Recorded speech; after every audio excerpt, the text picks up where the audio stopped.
Welcome back to Shit Creek Survivors, where we share stories of resilience and tools for resilience. Now, a while back, Kevin brought us inside Bartow County Jail, where I got to share my own story of being injured, dealing with trauma, turning to alcohol to quiet the noise, and finding redemption through faith and the AA program. Now, today we're going back inside those same walls, but this time to meet and speak with the men in the WRAP program. That stands for Workforce Reentry and Advancement Program.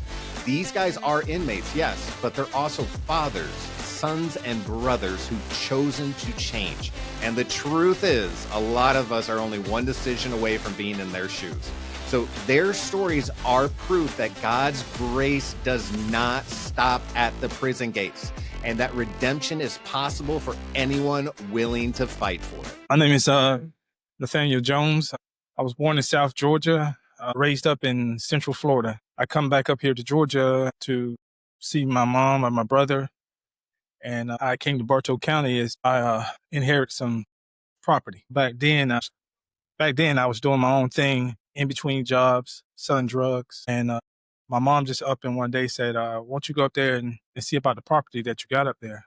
Maybe you can start a new beginning." At first, I went with it because I was selling drugs down there in Central Florida and drinking and doing partying and doing everything else everybody was doing, and got in trouble. And I came up here to North Georgia. When I came up here to North Georgia, the devil or the dragon just followed me. I started doing the same thing, drinking, a lot of drinking, selling drugs. But I had different friends, thinking I had different friends that it all changed, but it never did change. My life was bad with the drinking, the selling drugs, with the so-called friends. I had in my back of my mind, I knew I had to make a change, but I wouldn't listen to that little voice that was talking to me. Till one night I was had made a big run, and I came home and I knew something was off because a certain person came to my house and he wanted something, but it was all new money. Never had it. I knew one rule, don't take new money, and I took it anyway. Anyway, long story short, took it, and 2 weeks later, they come knocking at my door, and I'm thinking it's just two people, it really ain't coming for me because I didn't give them the right name, but they pulled it up and it was me on the videotape. I come out in the house and it's like Merry Christmas outside from 4 different counties. Brought me to Bartow County, and I'm in here and thinking I got money in my pocket. I don't need nobody. I didn't need to call nobody, anything like that. I'll be all right. But once I got here, undercover never did put my money on my books. I didn't have no way to call my mom at that time. I just started asking people around, what should I do? What should I do? What should I do? And these the same guys that I used to shoot down from trying to buy drugs from me because I didn't want nobody buying no small weight from me. Long story short, I kept asking myself, and I started going to the church. I really wasn't paying attention. I was just trying to see who I knew. But one day the pastor had came and he talked, and he was telling me that, this is your calling right here. I don't know if he really was talking to me, but I heard him. And he said, this is your calling. He's not going to keep knocking at your door. And when I finally figured that he was talking about me, that same day, Mr. Fletcher came around with these papers wanting people to sign up for this program. And I saw everybody in my dorm looking at the papers, and most guys put them up under, they took it, but they put it up under their mask and all this. So me, I figured I didn't need it either, so I just put it in the trash. Well, next week came around, it was hitting me in my head like, man, maybe I should have signed that thing because I ain't going nowhere anyway. Try something new. Well, I asked everybody for one, and I asked everybody, did they have one? And all everybody told me to throw it in the dumpster. So church had came up that next weekend, and I went to that church, and I was talking to this man about, I probably need somewhere to stay because I'm all money gone. I don't know where I'm going. I'm stuck in Bartow County. But he said, well, we got a place for you. I said, okay. So he gave me a form, but not like the form of this program that I am in right now. I went to the dorm to fill it out. And this guy named Bobby said, Nathan, I got a form for you right here, man. If you want to try this form, I instead of that one that you're trying to. He said, man, I don't know nothing about that one. But this is a new one that they try. Maybe you want to try this one. So it was the form that I was looking for. And when he got it, I gave it to Mr. Officer Fletcher that next week that he came and picked him up. And I gave away with it. I didn't say no more to it. But that same guy who gave me the form, he also said, when I just had Bible study with him, it's just me and him because that whole dorm wasn't trying to do no Bible study. I started doing the Bible study with him, and he started praying for me, started looking out for me. And as he doing this, I'm just taking stuff from him. I'm not giving him nothing. And one point I got kind of screams like, man, why is this man always giving me stuff and he ain't asking for nothing back? So I started asking questions to other fellas about him, and come to find out he's there. He ain't coming. He ain't going to see home. He had 2 girls, a wife, big house, and he was just trying to help somebody else out. I didn't figure out till later on that he almost killed somebody, ran his car hit a tree and hit a house. That somebody else was still blessed to him, even though he had did all that. He's just trying to give back, trying to find a way back. And he was just trying to show another person how they can get back. He did show me. And long story short, they called me down for this program. And I got an interview with everybody. The first officer I talked to was Officer Fletcher. And he said, he didn't know me from a can of no-name beans. He said, look, man, just be truthful. I said, that's all I got. I'm already down on my knees. I came in and the first thing was told was, I don't even think you're supposed to be in the program. That's the first thing a person told me. He said, I don't even think you're supposed to be in this program. You really don't do nothing. You've been a drug dealer, but you should be able to bounce back on your feet. You got education and all this. But I had to break down to him and explain that I need this program. I need it because I had a alcohol addiction. I had to manipulate everybody I could. I didn't see no way of me getting out of it, but to do a 180 and tell God that I'm sorry, forgive me. And when that happened, I told them that it was a relief just telling them that, telling people that I never even seen, that I was telling them my story. And that right there was a relief. It was something that made me feel good, even though I didn't know they were going to pick me or not. Got back 1 week later, and I got picked up for the program. I got to say, in this program that we're in, I got to learn I got to sharpen my skills: awareness, anger management, financial, the stuff that I really wasn't paying attention to out in the streets, because I was living that street life, that worldly life. And now I'm here with a new beginning that I can use. I even took parenting. No kids, but I took parenting. That's funny. I know that me being in this program, I learned a lot. I learned that with these guys and having them around me, I learned that you gotta have somebody to do this with. At first, you won't get along. You won't get along. Especially all the guys. Everybody trying to be a macho in jail when you can't be a macho. Not in this program right here. Because once you start being in this program right here, first of all, you got to give it your all. And if you're giving it your all, and most of the guys, if you have any kind of higher being, it's gonna show that, okay, well, if this guy being kind to me, I can't be negative to this guy all the time. And that part of you, if you're trying to change, it'll show. The studying, the getting up in the morning, the listen to each other problems, you're gonna need that, because you're gonna have to have somebody to talk to. I'm not saying that you're gonna tell them everything, but that's a fact. I learned that by being in this program, when we start working as a team, I really, when we started working as a team, didn't nobody beat us. Everybody passed the test. Everybody studied. We put our minds together, especially when we worked.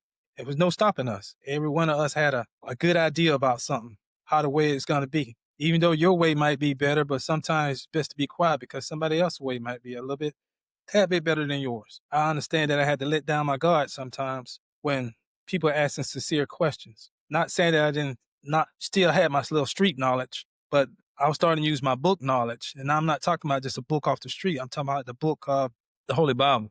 I started putting that law in effect. I started to understand that, hey, certain people act a certain way, and there's certain things I just can't change. I thought I had to be in control of everything that was around my circle, and it don't be like that. It's not like that. I say to anybody who's trying to be in this program, you got to have a desire to be in this program. You can't come half-stepping, because the guys who already been in this program or who helped with this program, they know the rights and the wrongs. They already done seen it before. You might think in your head, well, that's a new plan. Ain't nobody done did that yet. Yeah, they done did it. You have to put everything aside. That means the way you talk. If anything that you got that's anchoring you down, you got to let it go. If you want to start a new chance at life, certain things you have to let go. And I understand that. And I come from a place where you get recognition from stuff off the street, off of what you did. So by me telling you that, you have to have an open-minded. You have to want to change your life. You got to have that desire. If you don't have that desire, it ain't going to work. You can fool yourself because you ain't going to fool nobody else. I say don't waste people's time. Time is valuable. You don't want to waste nobody's time. I tell you, what excites me that I'm leaving out is that, once again, the guys I came in this program with, doing things together, being good with each other. I got brothers when I get out. Like I say, about us being together, all the certificates that we got, I get to use them best of my skills I can. Just me getting out, starting this new phase of life. I done did the worldly. Let me try this new world, this new me. I'm ready to try it out.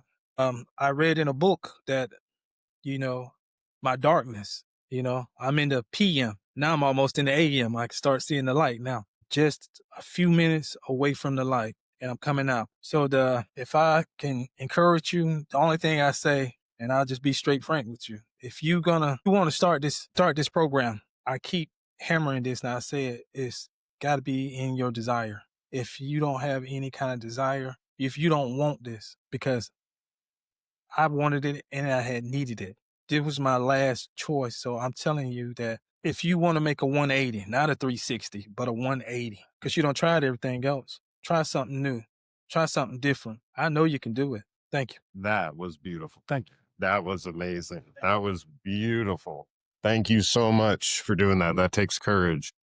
My name's David Miller, and I began this program back in April 8th, 25. My life was in a downward spiral, and I didn't have no way out. I was sitting there thinking, I was about to get out in June of 2025, and I was just like, man, what am I going to do? You know what I'm saying? Back to the life I lived. But then God, with the glory and the grace He's got for me, He came to me, and He's like, David, here it is. I'm going to put opportunity in front of you. So Captain Tim Hovers come to me, and he said, David, he said, look, he said, I've known you for a long time. I know you're about to get out. He said, but why don't you stay extra 4 months and do this and try to change your life, son. He said, you're a hard worker. And he said, I know you can do it. So I took that I took it and ran with it. So I'm sitting here now in the program, and it's been great, man. It totally gave me a different outlook on what I had going and where I was and where I am going. The part of the program that helped me the most is I've had the opportunity to learn how to weld. I have a SOCA certification for industrial maintenance, and also I'm OSHA 10 certified. So now it's not like I'm not going to get out and be like, oh, what am I going to do for work? How am I going to find a job? I have the opportunity to actually go and move forward to get a job because of the skill sets that they gave me. It's just for me to sit here and think, well, you know what? I can actually be somebody in life. I tell my mama that, and she started crying in tears like, baby, you're going to do it. You're going to make it now. It's not going to be a thought of her worrying about it or what I'm going to do if I'm going to come home. She knows I'm going to be there. The most important skill set I learned that I've had to take here with me is probably the difference between instant gratification and delayed gratification. Instant gratification is something you get right then and there. It's like, oh yeah, I need it now. I need it now. But if you take delayed gratification and you wait and you work for it and then you get it, you've earned it and you feel like it's worthy of having, because then you don't want to lose something. If you work for something for so hard, you just don't want to up and lose it. So you think your thought process changes about what you're going to do. Am I going to go back out there and get back in trouble and lose my brand new truck or my house or my sobriety? Am I going to lose these things?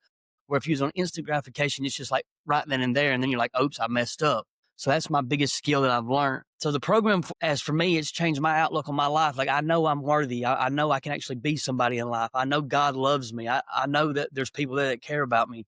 Kevin Harris, he's put so much time into this for us in general as us men and just dump his heart into us. You know what I'm saying? It's completely different to know that he actually cares the way he does. And Miss Janet Queen did the same. She's just devoted so much of their time, and they don't get paid for this or not like that. They actually have a will to help. If I could go back to my first day and I could sit here and say, well, I'm going to give you a piece of advice, it'd be just roll with it. At first, it's not going to seem like, oh God, it's this and that. But in the end, it really is what it is promised out to be. It's going to be something. It's going to make something happen for you. It's going to change your life. You just got to be willing for it. Like my buddy said before me, he said, you just have to sacrifice. You have to have that desire to do it. If you have that desire truly and honestly, it'll change your life. If you was in jail in the back right now and you was thinking about being in this program, I would tell you from my point of standard, like I was supposed to go home in June. So like I said, that's 4 extra months. I would highly recommend you do this because like I said, it's a game changer. Your life can completely be different. But the problem with it is that you might go through the program, but you got to have that want when you get out. You have to start from that point and be like, I'm going to do it because this is a starting of it. When you get out, that's the start of it then. There ain't no finishing it because this is the first day forever of your life to start. So there's no finish line of this. I mean, it's all moving forward, constantly going forward. Like I graduate in 2 weeks. That's not my finish line. That's my start date for the rest of my life. So if you feel hopeless right now and you're in the bottom, I'd tell you that there's a way out, man. You have to just look up, pray. There's people there that care. God will put somebody in your life. Just don't do what you're thinking about doing. If it's hopeless, sit back and don't do nothing sometimes, and it might be the best thing for you to do. And then reach out and just go to the nearest church, go talk to somebody, sit down, go to a meeting at AA. There is help out there, man. I promise you. I've been where you've been if you're hopeless. I've been in the gutter. I've been chasing that next fix. I've been chasing that high. I've been there. There's a way out, I promise. The most exciting thing about doing differently in my life when I get out is being to spend time with my mom and not have to worry about, being took away from my family as a whole. Like I get out there beforehand and I'm in the street, I'm running, I'm ripping, I'm doing the same old thing. And then, well, Mom, I'm here for 3 months. I'll see you in a year. And then I do it again. I'm here for 3 months. I'll see you in a year. I'm actually looking forward to being able to stay out and be around her, man. Because like I said, that my mom's 60. Who's to say she can handle another episode of this? And that goes for anybody who has a family out there or kids that look up to you. Who's to say that they have another episode of you doing this? I lost my dad my first time I went to prison. I lost my ex-fiance the last time I was locked up. People get took away from you. You know what I'm saying? God will take people away from you to make you realize what you're doing wrong. So you need to sit that down and think about it. Be like, is this really worth it? Because the next time could be the last. You might not have that person you love or cherish so much on the next time. So just take the opportunity now, take the grace that God gives you, get out, do what you're supposed to do, and move forward, man. That's the best thing I can tell you. You know what I'm saying? If my story can encourage anybody at all, I'm telling you, I'm a product of my environment. At 21, I was in prison. I've been being locked up since I was 18. I'm 36. You can change your life. You can change your stars. It's not set out. You can do different. You can make your life be what you want it to be. It might be hard. You might have to work through things, and sometimes you're going to be like, man, this ain't it. But don't go back to the old way. Just take a deep breath, think about it, relax. And with that, that's what I got, y'all. That's my story. Dude, that was beautiful. That was so good. My name is Alfred Herbert. I grew up in a military family. We moved to Florida when I was probably about 11 or 12 years old. I moved to Georgia 6 or 7 years ago. I've been in and out of my addiction since I was 11 or 12 years old. My father and mother were both alcoholics, but I don't blame my addiction on them because it's all boils down to a choice that I made. My life was full of chaos and disorder, from a very young age. I run away from home. I was always the black sheep. So saying that, I've been to prison 5 times. I'm very hard-headed. But what I've learned here in this past 6 months with these fellows and these people who volunteer their time is that my life is really worth it. There's people who actually care about where we've come from, what we've been through, what we're going to go through. They don't want to see us waste our life away in the bottle or in the drugs or in that sack of hope. What I got to say, the program did for me, it made me sit down and think that I don't want to die alone and I don't want to not be remembered. I don't want to be remembered as that drug addict who can't be trusted. I want to be remembered as that person who turned his life around and had a hell of a comeback. So if I can encourage any of you out there to just wait for the miracle because it's right around the corner. Don't give up. Just keep pushing forward. And there's somebody out there that's gonna tell you, pick you up and show you that you are worth it. And it's just not because they're doing it out of selfish desire. They're doing it because they have a love for the addicts. They have a love for the people who are out there lost, sick, and suffering. I have a love for the addicts now because, I was there and I can relate. And I don't want to see anybody lose themselves like I did because I went from being a successful business person to living in the woods in a matter of a month and a half. I thought that was okay. I thought I got used to living in the woods. I got used to living by myself and drowning in the sorrow and in the misery and playing the victim. We got to get out of that victim mentality because you know what? It's all a choice. And we're not victims. We're fighters. We're survivors. So it's taken me a long time to get out of that victim mentality because you know what? I felt the world owed me something. The world doesn't owe me anything. I got to get it out there. If I want it, I got to get out there and work for it. And it makes me feel that much more satisfied when I do get out there and work for it because it wasn't handed to me. So therefore, I'm not going to sacrifice it as easy as I would if it was handed to me. If I can go back to the first day that I started this program, I was pretty upset, I was still mad at the world. I still felt that, the world owed me something. But now I know that, you know what? I owe the world something. I owe my fellow people out there an apology for laying up and asking for handouts when I should have been out there working alongside of them for it to be equal. For me to have something, you got to work for it. So I'm just grateful that people seeing in me something I didn't see in myself. What would I say to somebody that feels hopeless right now? That there is hope. There is a brighter future. If I could be there with you right now, I would hold your hand and we'd sit there and we'd talk it out. I was there. I've had a gun in my hand and I've had it pointed in my head and somebody stopped me. So I understand. I understand where you're at right now, and it's not worth it. It's not worth it. That we need to come together and make other people aware of this sickness that this addiction is taking control of our lives, and we need to get it out. We need to eradicate it and help others see that this is really a problem in our society. How do I want to see this story encourage others? That we are born to be leaders. We're not here to fall into victim to our addictions and stuff. The people put this out in front of us to make us feel that we're inferior, but we're really loved by Jesus, and he's instilled in us a loving heart. We've been deceived for so long of a dysfunctional love that's not correct. God's undying love is the correct love that we need to show the compassion to each other. With that, I hope that you will seek out God first and seek help, and just know that there's a brighter future for us tomorrow. Thank you. Well said, sir. Really well said. We're saving lives today, aren't we? My name is Cole Smith. I began this program in April. Life's been chaotic, stay in trouble, stay falling short of where I know I need to be. I joined this program for change because my life was headed in a direction that I couldn't even tell you. Which direction, just wasn't the right one.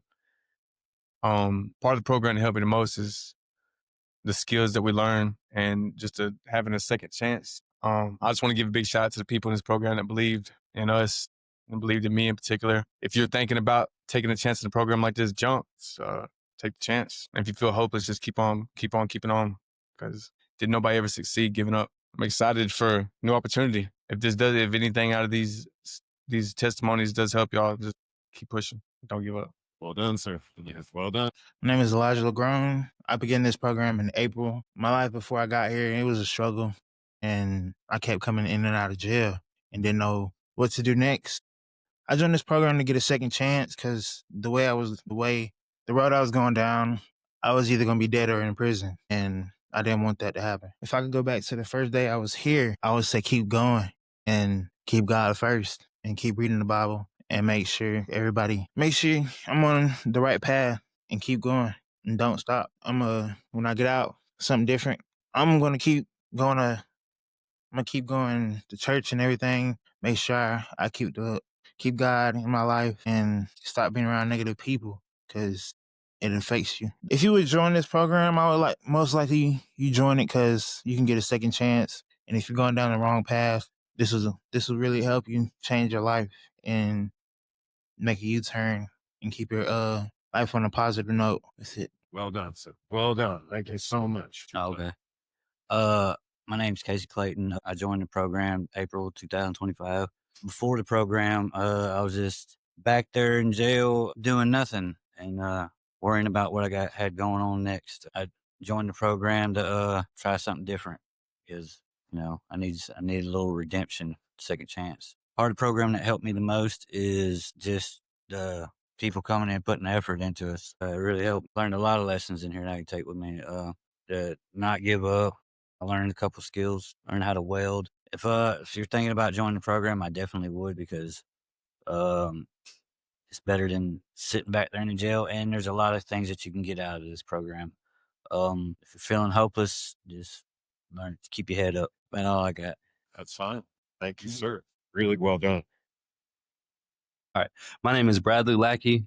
I started the program April 8th. What was life like before you got here? Well, let's see. I've been homeless for 10 years, hooked on methamphetamines, drinking every day. Got hooked on the needle about a year ago, and that was a dramatic change in life, on top of already being homeless. With that being said, the reason why I joined the program was because I was in the trustee dorm and I was in the shower, and I was praying one night. I'll be honest with you, I was a little lost, so I was crying. And I do all my crying in the shower. Anyways, I was talking to God, and I was like, God, if you'll please just Just show me what your will in my life is. I promise you this time I'll follow it. So then the captain showed up and he come to the door and he was talking about the program. And God hit me in the head with a spiritual brick. And he said, that's what I'm talking about. That's what you need to do right there. So I joined the program. And then after that, I just kept getting blessings on blessings on blessings. I feel like Joseph in the Bible, whenever he went from being in a hole sold as slaves to being the governor of Egypt. So with that being said, we've gotten all kind of blessings in this program, and it's through the glory of God. Certified welder, certified in industrial maintenance, on the way to getting my GED. They got me new teeth, just a whole bunch of things in life I would have probably not gotten anywhere else. And it all started with just being into the will of God. And I signed up for 3 extra months in jail, but it's been worth it. Every day over the time I should have got out has totally been worth being here. And I talk to people on the phone, my loved ones and stuff. They're like, "You're crazy. You signed up for 3 extra months in jail. What's wrong with you? Who does that?" I was like, "I don't know. God said that's what I should do, so I did it." But on top of all of that, God has been taking this opportunity to build a foundation for my life through all of these tools we've gotten through these life skill courses and the things that the people I've been able to meet, Kevin, Miss Janet, Taylor, Ben, Captain, Mark, Cam, all of these people that I've been able to meet that are actually really good, genuinely solid people in life that I believe are going to help me build towards my future. I just couldn't thank God enough for these people. And I think I just went over what the program's done for me. Every skill that I've learned here, I'm going to take with me. I got to have it. How has being in the program changed my outlook on life? Drastically. I was really content with being homeless and being on drugs. I honestly thought that there was no other way for me to live because that's all I've ever known since I was a kid. I'm from Glade Road. I don't know if anybody's familiar with that place, but it's like where the devil takes his dumps. So I didn't know there was another way to live. But if I go back to the first day I was here, what advice would I give myself? I don't know if I would listen to myself. Nah. The advice I would give to myself would be success is right on the other side of being uncomfortable. And being uncomfortable is where it all starts. Because once you get out of your comfort zone, you realize that you've been stuck the whole time you were comfortable. Because being comfortable is the same thing as being stuck to me because you're used to things being the same all the time. It's a routine in life, so nothing's ever different. And the only way you're going to grow and get anywhere is to change. So quit being comfortable. What would I like to tell somebody in jail who's joining the program, who was thinking about joining the program? Absolutely do it. Do it. Even if you got to stay here longer, it's going to benefit your life in such a way that you would never dream. Like the job opportunities that they're setting us up with, like we've been able to talk to Toyo, the union, all kinds of places that I never even thought that would be interested in me working for them. Is these opportunities that I'm now being handed that it's like, man, if I was out there on the streets, I wouldn't be able to dream of the stuff that I got going on right now. So I'm grateful for that. And that's what I would say. Absolutely join this program. I don't care if you got to stay extra 2 months, 3 months, 4 months, 5 months. What is a little bit of extra time in jail to get your stuff together to allow God to work in your life versus going right back out to the same thing you've been doing, which ain't nothing but a death trap, you know? So do it. What would I say to someone who feels hopeless right now? Man, I've been hopeless. If you're feeling hopeless, you need to lean into your faith. You need to talk to Jesus more. And that's the only thing I can say, because hope is the substance of things not seen. And if you believe in God, then there's a way out. And just let him work in your life. It's easier said than done sometimes, but I'm living proof of the fact that you can come from absolutely the worst place in life if you just let God work in it and be somewhere totally better on the other side. There's always going to be hard times. There's always going to be moments when you feel alone or like you just can't go on, but that's when you need to lean on the Lord the most. So always remember, Jesus is always with you. You're never alone, even when you feel like you are. What's one thing that I'm excited to do differently when I get out? My whole life's about to be different. Ain't nothing going to be the same. I'm born a new creature in Christ, just by the glory of God. I couldn't give the Father more praise than I'm trying to right now, because there's no words that I could use to express what Jesus has done for me in my life and what he's pulled me out of. So always put Jesus first. How do I want my story to encourage others?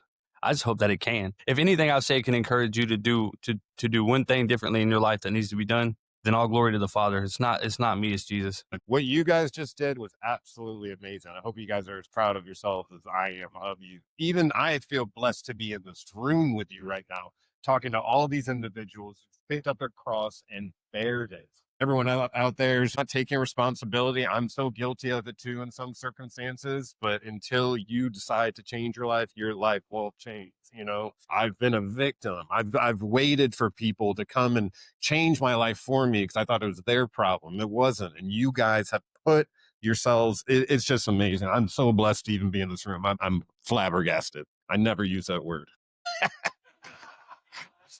Hearing these men share their stories reminds us how thin the line really is and how powerful faith and community can be in helping us stay on the right side of it. The RAP program is proof that transformation can happen anywhere, even behind bars. If this episode moved you, make sure you share it with someone who needs some hope. And remember, no matter how far down the creek you've drifted, you can always paddle towards the light. Thank you for watching Shit Creek Survivors. Subscribe, follow, and join us next time for more stories of faith, resilience, and redemption. Until then, keep your heads above water and your heart in the fight.